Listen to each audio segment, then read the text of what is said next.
All right, last time we talked exclusively about completely inelastic collisions. Today I will talk about collisions in more general terms. Let's take a one-dimensional case. We have here M1 and we have here M2.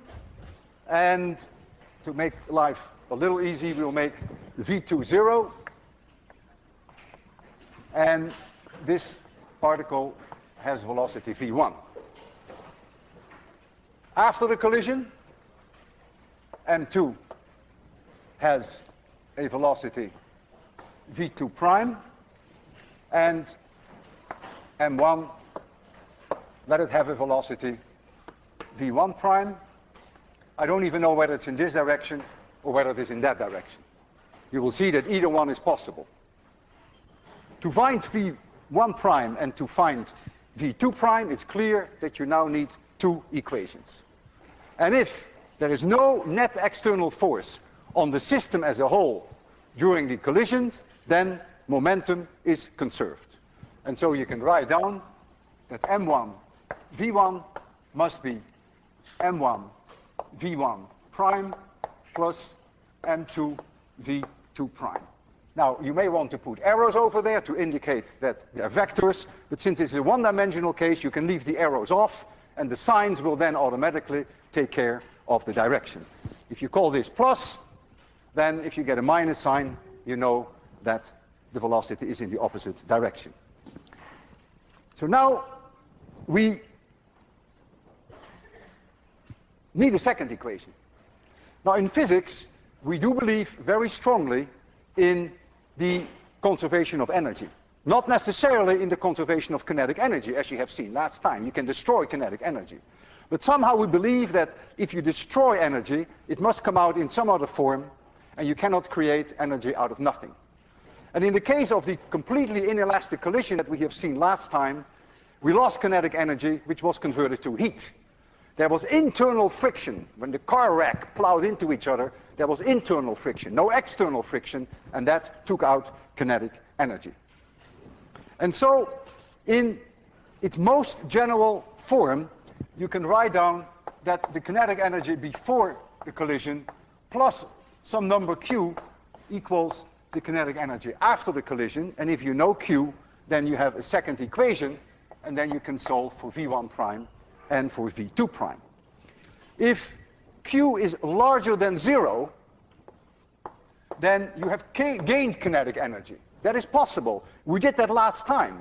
We had two cars which were connected by a spring, and we burned the wire, and each went off in the opposite direction. There was no kinetic energy before, if you want to call it a collision, but there was kinetic energy afterwards. That was the potential energy of the spring that was converted into kinetic energy. So q can be larger than 0. We call that a super elastic collision. Could be an explosion. That's a super elastic collision. And then there is the possibility that q equals 0. Very special case. We will deal with that today. And we call that an elastic collision. I will often call it a completely elastic collision, which is really not necessary. Elastic itself already means q is 0. And then there is a case of which we have seen several examples last time of inelastic collisions when you lose kinetic energy. So this is an inelastic collision. And so if you know what q is, then you can solve these equations. Whenever q is less than 0, whenever you lose kinetic energy, the loss in general goes into heat. Now I want to continue a case whereby I have a completely elastic collision. So q is 0. Momentum is conserved because there was no net external force. So now kinetic energy is also conserved. And so I can write down now 1/2 m1 v1 squared, that was the kinetic energy before the collision, must be the kinetic energy after the collision. 1/2 m1 v1 prime squared plus 1/2 m2 v2 prime squared. This is my equation number 1, and this is my equation number 2, and they can be solved. You can solve them. They're solved in your book. I will simply give you the results, because the results are very interesting to play with. That's what we will be doing today. V1 prime will be M1 minus M2 divided by M1 plus M2 times V1. And V2 prime will be 2M1 divided by M1 plus M2 times V1. The first thing that you already see right away is that V2 prime is always in the same direction as V1. That's completely obvious, because the second object was standing still, remember? So if you plow something into the second object, they obviously continue in that direction. That's clear. So you see, you can never have a sign reversal here. Here, however, you can have a sign reversal. If you bounce a ping pong ball off a billiard ball, the ping pong ball will come back, and this one becomes negative. Whereas if you plow a billiard ball onto a ping pong ball, it will go forward. And so this can both be negative and can be positive, depending upon whether the upstairs is negative or positive. So this is the result which holds under three conditions: that the kinetic energy is conserved, so Q is 0, that momentum is conserved, and that V2 before the collision equals 0. Let's look at three interesting cases whereby we go to extremes. And let's first take the case that M1 is much, much larger than M2. M1 is much, much larger than M2. Another way of thinking about that is that let M2 go to 0. Extreme case, in the limiting case. So it's like having a bowling ball that you collide with a ping pong ball. If you look at that equation, when M2 goes to 0, this is 0, this is 0, notice that V1 prime equals V1. That is completely intuitive. If a bowling ball collides with a ping pong ball, the bowling ball doesn't even see the ping pong ball. It continues its road as if nothing happened. That's exactly what you see. After the collision, the bowling ball continues unaltered. What is V2 prime? That is not so intuitive. If you substitute in there M2 equals 0, then you get plus 2 V1. Not obvious at all. Plus 2 V1. It's not something I even want you to see. I can't see it either.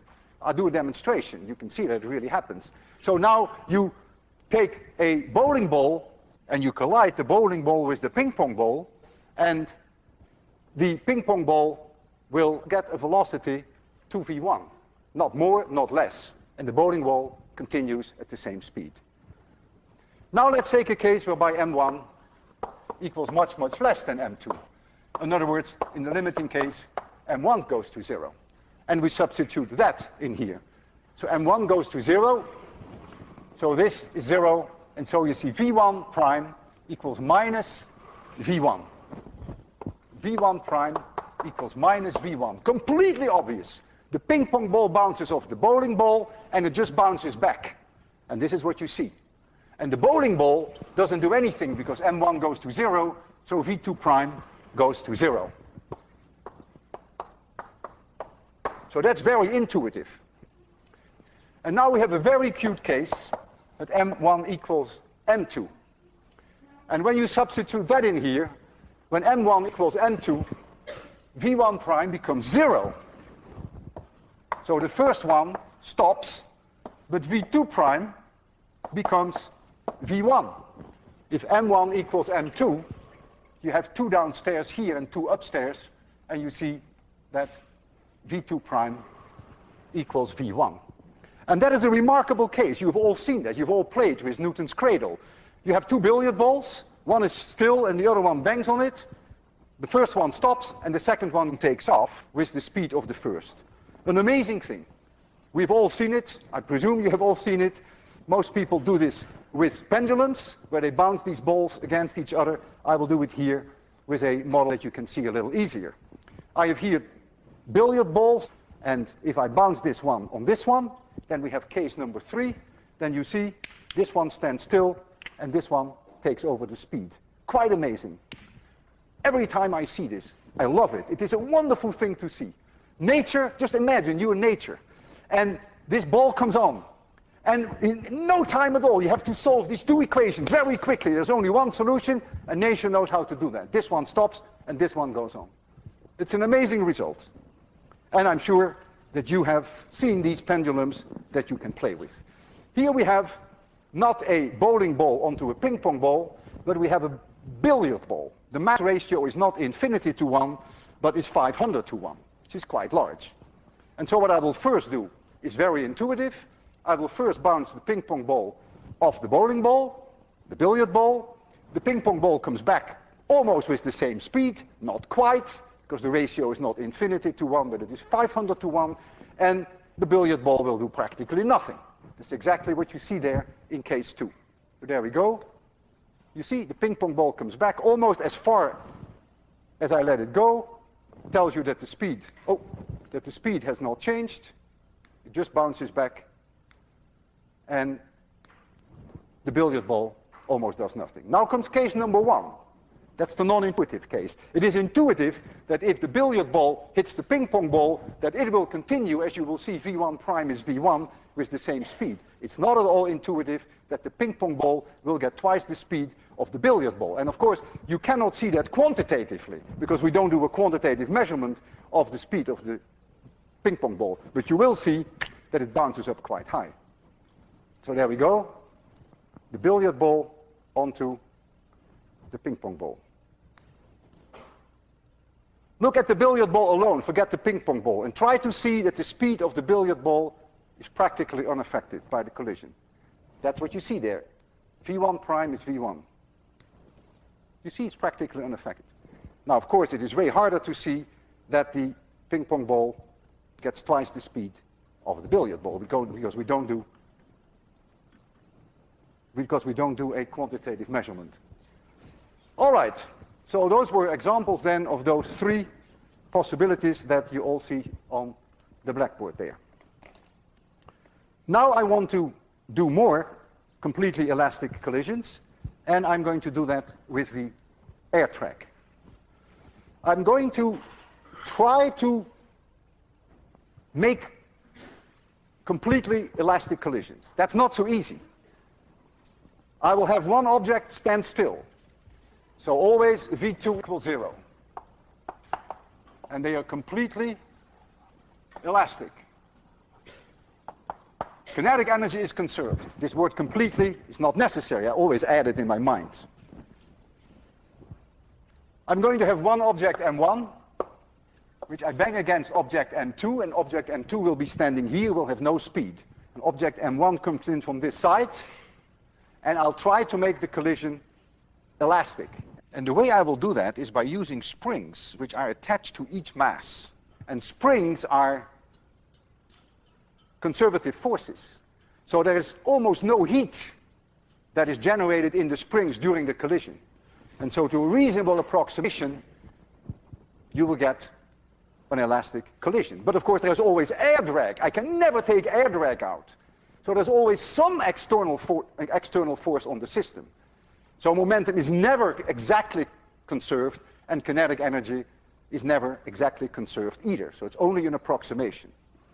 So I have one mass of unit 1. I will tell you what that is. And I bang that into number 2.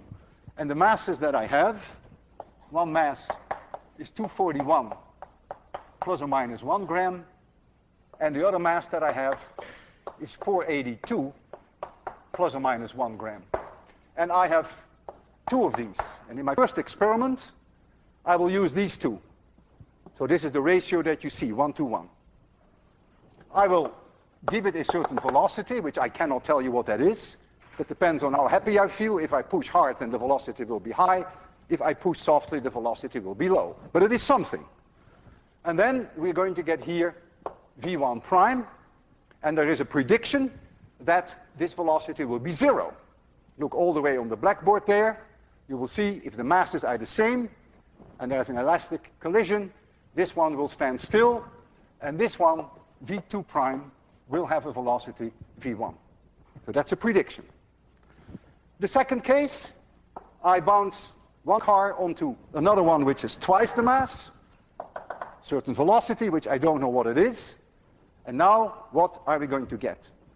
So mass m1 is half the mass of m2.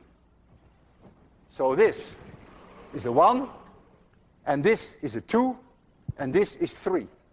1 minus 2 is minus 1, divided by 3 is minus 1/3. So number 1 comes back. No surprise. If you bounce a lighter object off a more massive object, no surprise that it bounces back.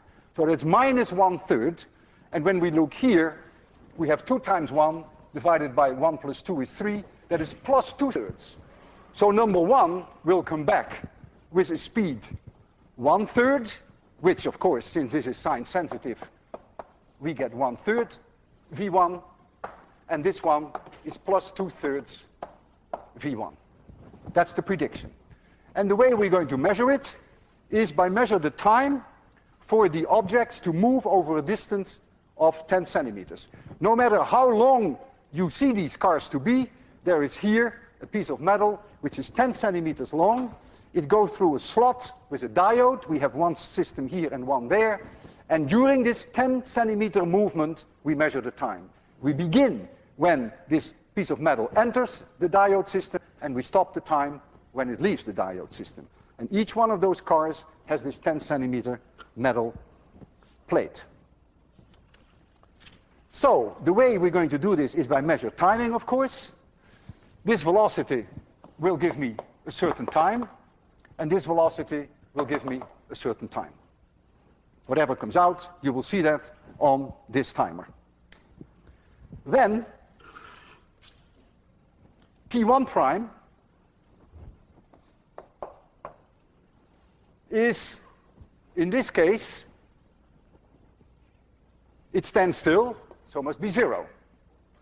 And T2 prime must be the same as T1. So these two numbers you should be able to compare directly. What kind of uncertainties do we have? It's hard to tell. But I would say, as I argued last time, that you should allow for at least about 2.5% uncertainty in each time. If it comes out better, then you're lucky. If it comes out worse, then it is a bad day. 2.5%, and I argued last time how I reasoned about the 2.5%. Now we do this experiment. We get a certain T1. And so this one goes back with 1/3 of the speed, so it will take 3 times longer to go 10 centimeters. So I'm going to multiply this time by 1/3, and whatever comes out should be the same as this. So let me move this up a little. T2 prime. The speed here, the forward speed, is 2/3, so it will go slower. So if I multiply this time by 2/3, then I should be able to compare it with T1. And all of that, all these times, I think, will not be any better than roughly 2.5%, except if we are a little lucky. Okay, system is up, timers are up, timers are up. This will be the time T1. This will be the time T2 prime. And this is the one when the object bounces back. So this is T1 prime. You won't see that it is negative. It will go back through the same slot. And the electronics is arranged in such a way that when it goes back through the same slot, that it will initiate this timer. I will zero them. First you have to tell me whether they are working. I will just let it go through this slot. This one working. Tell me that this one is working. If I send this one back, this one working. Okay. Okay. There we go. This is the one that will have no speed, and this is the one that we're going to give a velocity. You ready? I hope you know what you're going to see. This one will come to a halt, and this one will go on. They have same mass. There we go. This one is indeed coming to a halt, and this one took over the speed. What are the numbers? 194 and 196. Only 2 milliseconds difference. That is an incredible result. 0.194 and 0.196. It's only 1% difference between them. Way within my wildest expectations. Because my expectations were that they could be off each by 2.5%. Now we go to the 1 to 2. So here is the car which has twice the mass. It's important that I zero it. And now this one is going to come back. So you're going to see this one come in, give you the time here. This one goes through here, gives you the time here. This one will come back, gives you the time here. Are they zero? Okay. You ready? Yeah. There we go.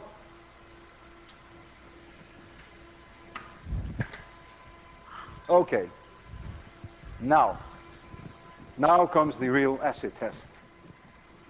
1, 2, 3, 1, 8, 6. 1, 2, 3.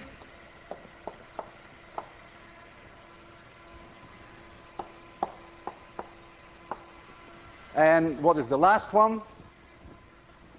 3, 7, 5.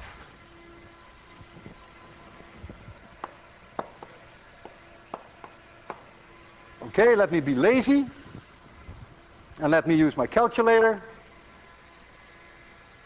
375 divided by 3. I could have done that by heart, of course. This is 0.125. An amazing agreement.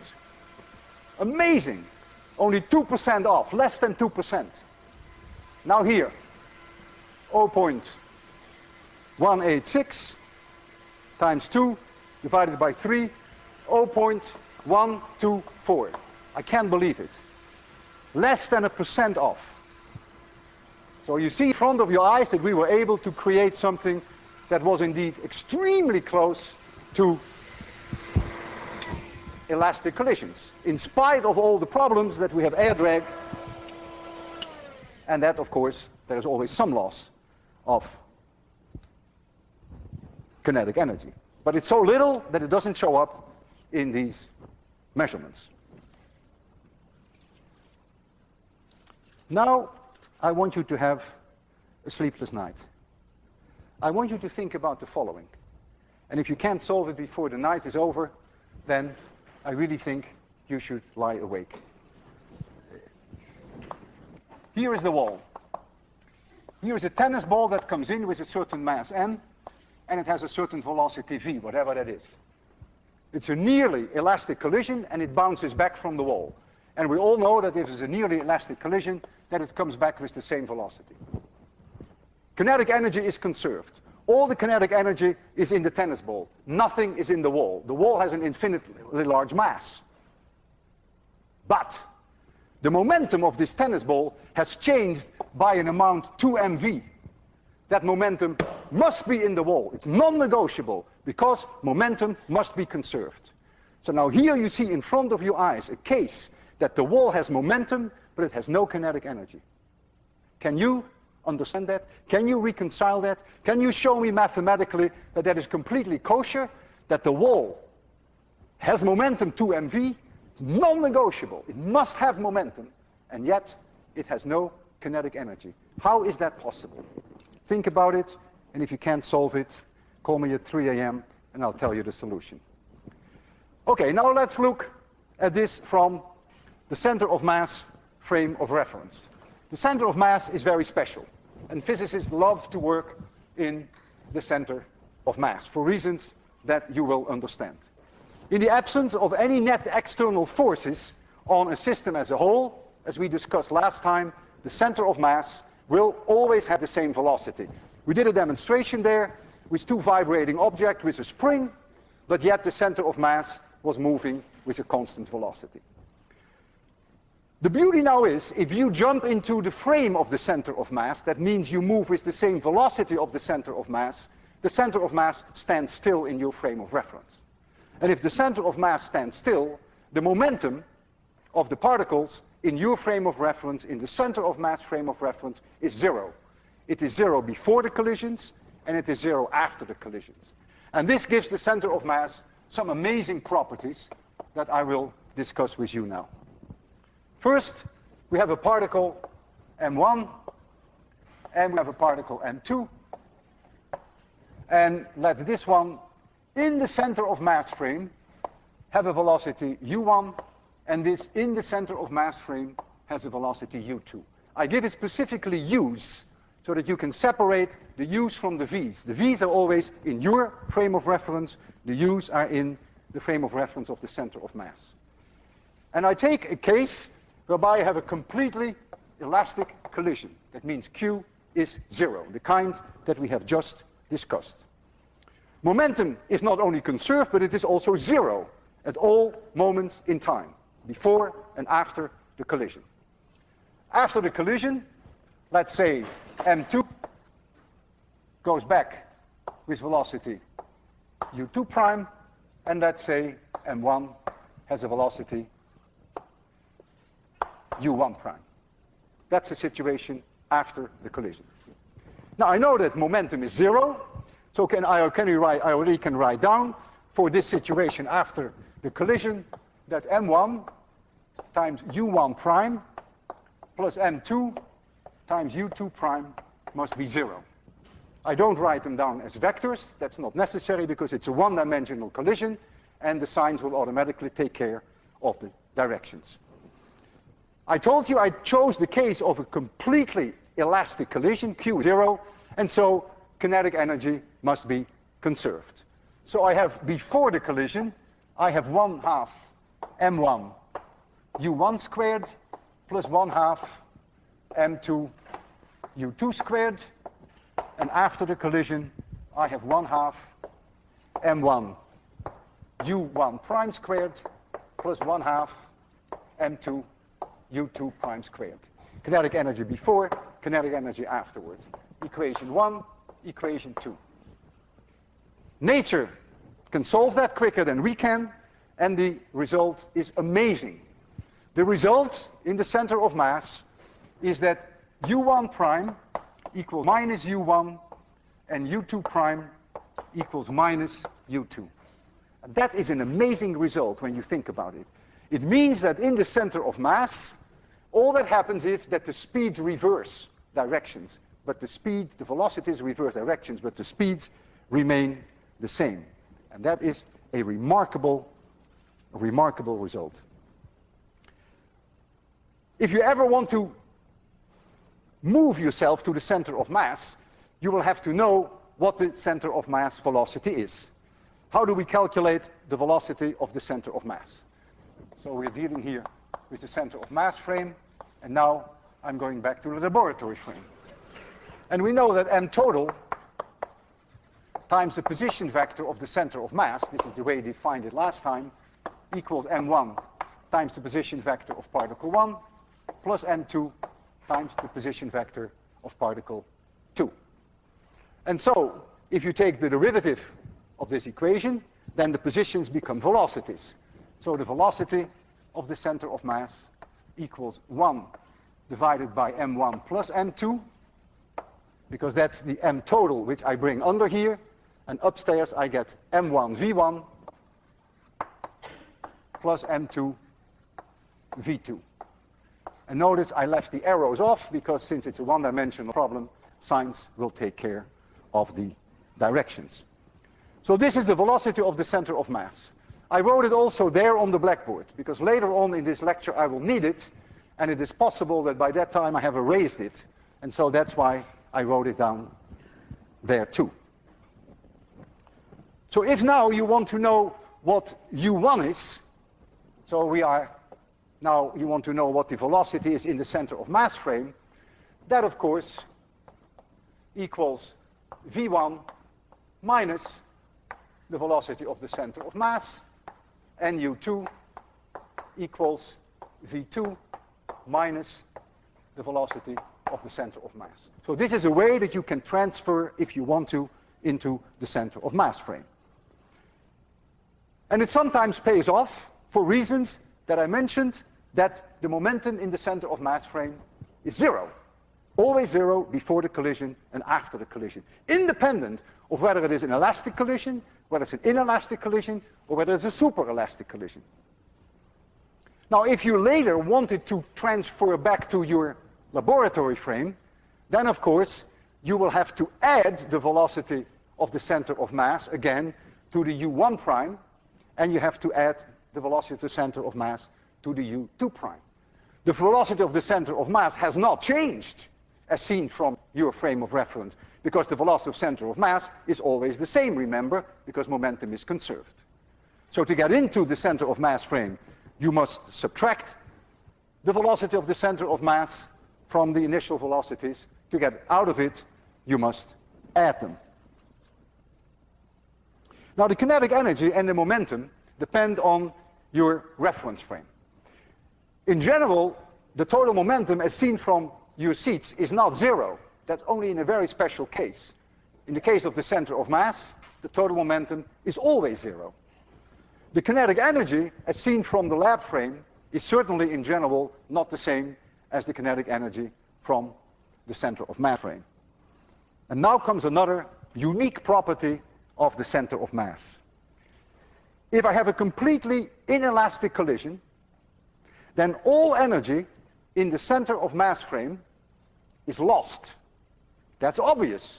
In the center of mass frame, remember, momentum is zero. So you're in the center of mass. One particle comes to you, and the other comes to you. You're not moving. You're in the center of mass. They get stuck together, because it's a completely inelastic collision. If they get stuck together, after the collision, they stand still. That means all kinetic energy that was there before is all destroyed. And this kinetic energy, as observed in the center of mass frame, we call the internal energy. And that is the maximum energy in a collision that can ever be converted into heat. And I will show that to you partially. I will do some of the work, and I will let you do some of the work as well. So I will first calculate in your frame of reference, where you are sitting, how much energy is lost when we have a completely inelastic collision. I will then transfer to the center of mass frame, and I will show you then this quite amazing property. So now we are back in 26100, and we're going to make a completely inelastic collision. That means they stick together, remember? And M2, we will have, again, to make life a little simple, no speed, V2 equals 0, and M1 has a velocity V1. You've seen this now a zillion times. They get together, they stick together, and so I have here a velocity which I call V prime, and the mass is M1 plus M2. That's after the collision. Momentum is conserved if there is no net external force on the system, and so I can write down that M1 V1 must be M1 plus M2 times V prime, and so V prime equals M1 V1 divided by M1 plus M2. That's a very simple calculation. This, by the way, which is not so obvious, is also the velocity of the center of mass. And how can I see that so quickly? Well, what was the velocity of the center of mass? Here you have it.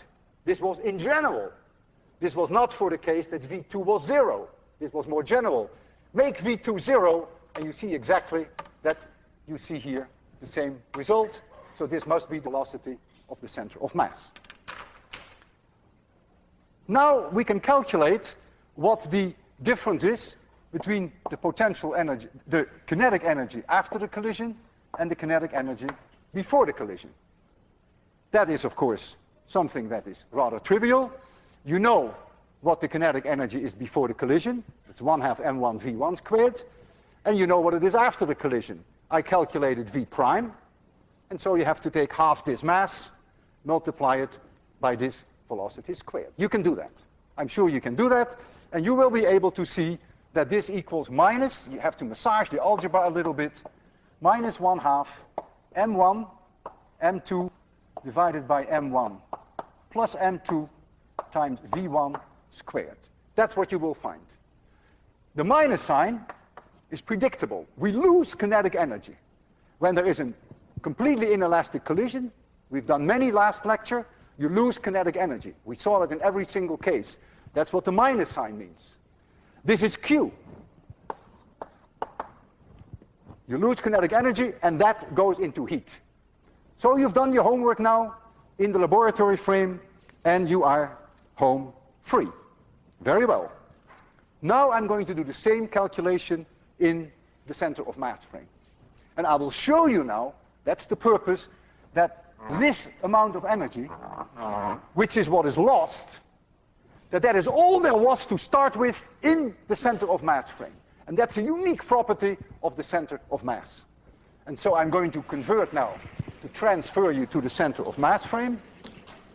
And then we will calculate how much energy there was in the center of mass frame before the collision, because after the collision there is nothing. There is zero in case of a completely inelastic collision. There is no kinetic energy left in the center of mass frame. So we go to the center of mass frame. So we first have to calculate what U1 is. Well, U1 equals V1 minus V center of mass. And we know what V center of mass is. It's right there. That's where it is. And if you do the subtraction, which is by no means difficult, you will find M2 divided by M1 plus M2 times V1. And you check that, I hope. And now we go to calculate U2. We want to know what the velocity is, the center of mass of the other one. That, of course, is V2 minus V center of mass, but this was 0. This is M1 divided by M1 plus M2 times V1. So the difference is only the M1 upstairs and the M2. Now we are going to calculate the kinetic energy in the center of mass frame. Well, that equals 1/2 of M1 times U1 squared plus 1/2 M2 times U2 squared. That's all we have before the collision occurs. Oh, by the way, this is not a minus. This is a plus sign, and this is a minus sign. This one comes this way, and this one goes in that way. Now, I can calculate that for you. You know U1 and you know U2. If there's a plus or a minus sign, makes no difference because they cancel anyhow. What are you going to find? 1/2 M1 M2 divided by M1 plus M2 times V1 squared. And this is exactly the same that we had there. And so what you see here, if you allow me for having skipped some steps in the algebra, you will have to do a little massaging to get from here to here. You see here, this is the kinetic energy before the collision, and all that kinetic energy is removed, went to heat. This is the maximum you can ever lose, and this is what we call the internal kinetic energy of the system. So going to the center of mass system, you can always immediately calculate what the maximum heat is that you can expect from a collision. We can take a very special case, and we can take M2 going to infinity. It's like having a piece of putty which I slam on the wall. You get stuck. And what is the maximum heat that you can produce? That's all the energy there is. If M2 becomes infinitely high, then M1 can be ignored. M2 cancels M2. You get 1/2 mv M1 V1 squared. And that's obvious That's completely trivial. I have a piece of putty, I slam it against the wall, it has a certain amount of kinetic energy. Whether you sit in your reference frame or in the reference frame of the center of mass, it's immediately obvious that all the kinetic energy is lost, and that's exactly what you see comes out of these equations, whether you go to the center of mass or whether you do it from 26/100. I now would like to return to the air track and do several completely inelastic collisions with you.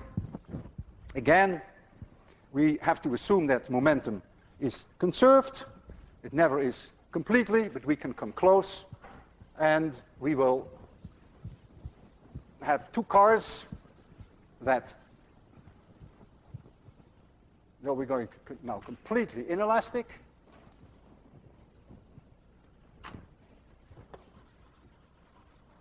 Completely inelastic. So they hit each other and they get stuck. I get a certain velocity which I put into the first car.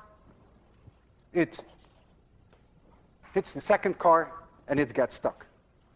And I see there what my V prime is.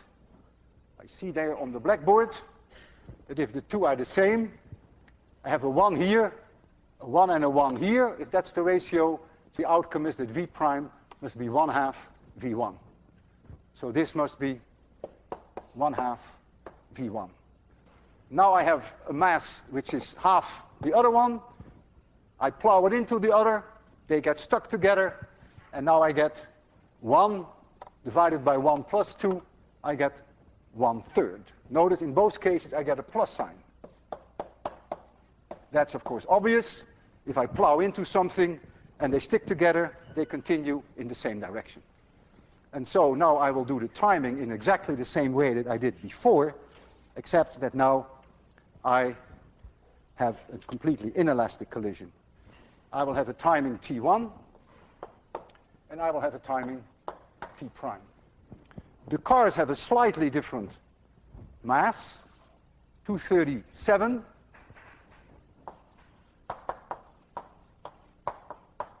Plus or minus 1 gram, and I have one that is 474 plus or minus 1 gram. Not too different from this. I have 2 of these cars, and I have 1 of these. And first I'm going to slam these 2 onto each other. And so when they collide, I expect the speed to be half. So I get a certain amount of T1. So T1, T prime will be twice as long because the speed goes down by a factor of 2. So when I multiply this number by 1/2, I would like to get that number back. Here I get the time for this car. The first one to come in gives me a certain time. When they continue together, the speed is 3 times lower. So this time will be 3 times higher. So I multiply this by 1/3. And I would like to get that time back. And those are the 2 experiments that I would like to do now. So we have to get the noise back on. Air track 1, air track 2.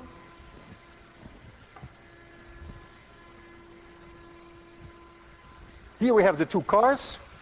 They have Velcro.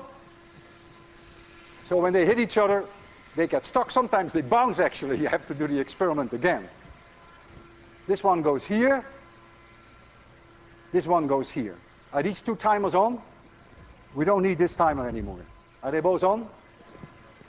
0 them. 0 them. Are they 0? Okay, you ready? This one is going to plow into this one. They merge and they continue, and then you'll see the time T prime here. There we go. Ready? All right. What do we see? 1, 3, 8, 2, 8, 8. 1, 3, 8, 2, 8, 8. 1, 3, 8. 2, 8, 8. Divide this by 2 is 0.144. That is, the difference is only 6. and that is only 4% off. That's completely within my prediction that each time could be off by 2.5%. Now I will have a car which is twice the mass, and this is once the mass. I will set them again to 0, and now we get one onto double the mass. We ready? There we go. Oh, you see they bounced. They didn't stick. So we have to start all over. If they don't stick, of course, then it's not a completely inelastic collision. There we go. They made a slight bounce, which I didn't like. Let's see what we get. You can always do it again. 168,545. 168.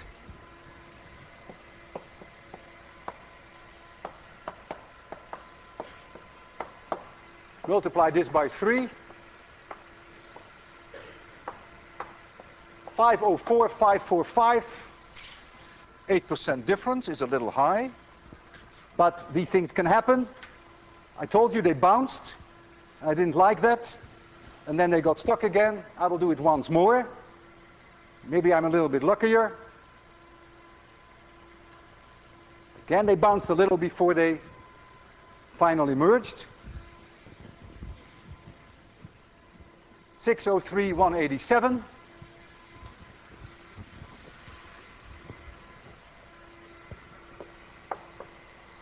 .187, 603. If I divide this by 3, I get 0.201.